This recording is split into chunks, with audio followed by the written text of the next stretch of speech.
हाँ, टाइटल सही है।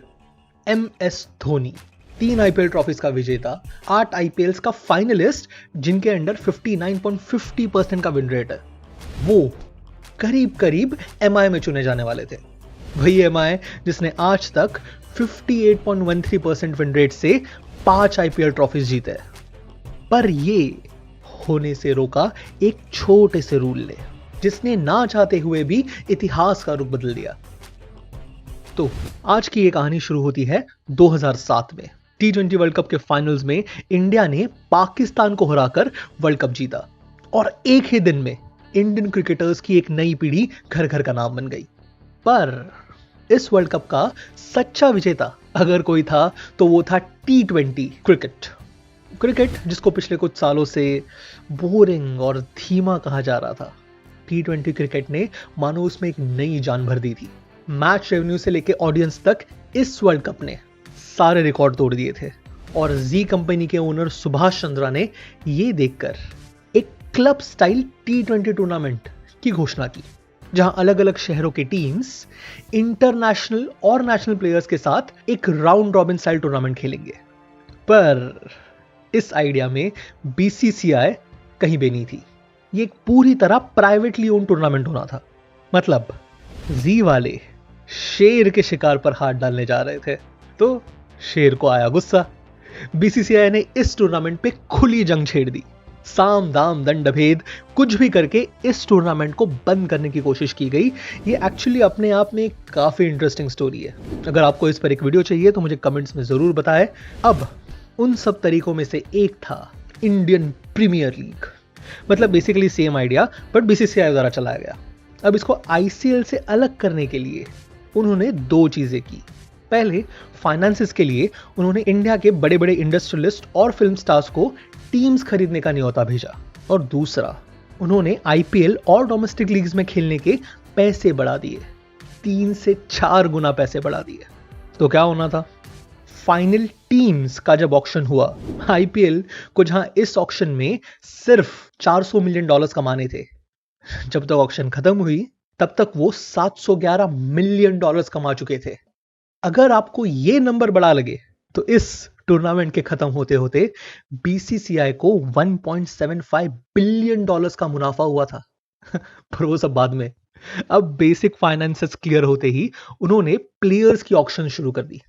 अब यहां पर एक नया रूल लागू किया गया।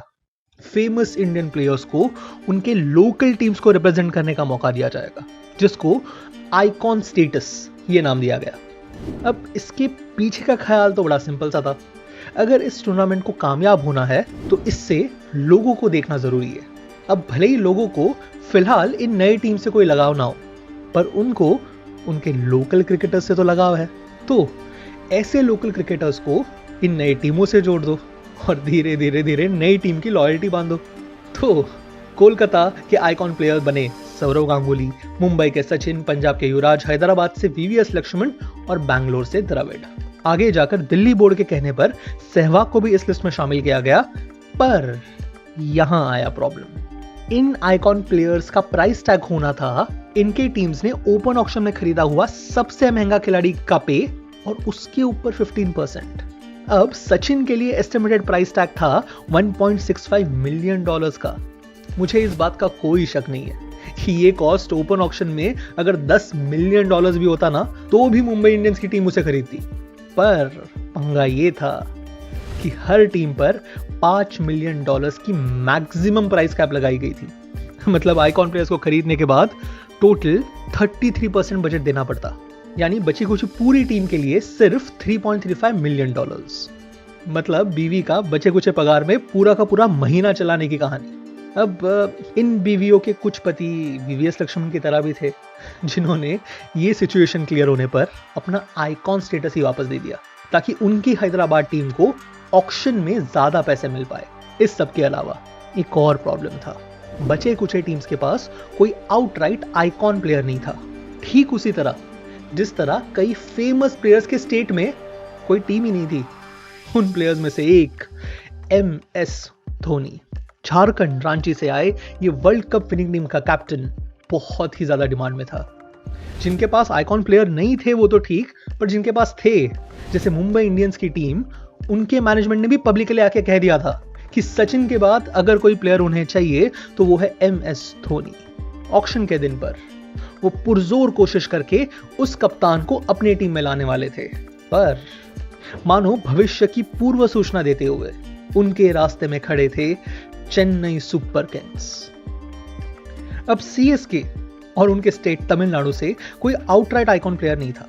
दिनेश कार्तिक कोशिश जरूर कर रहे थे, पर अंततः उनकी स्टार पावर कम होने के कारण उन्हें नजरअंदाज कर दिया गया।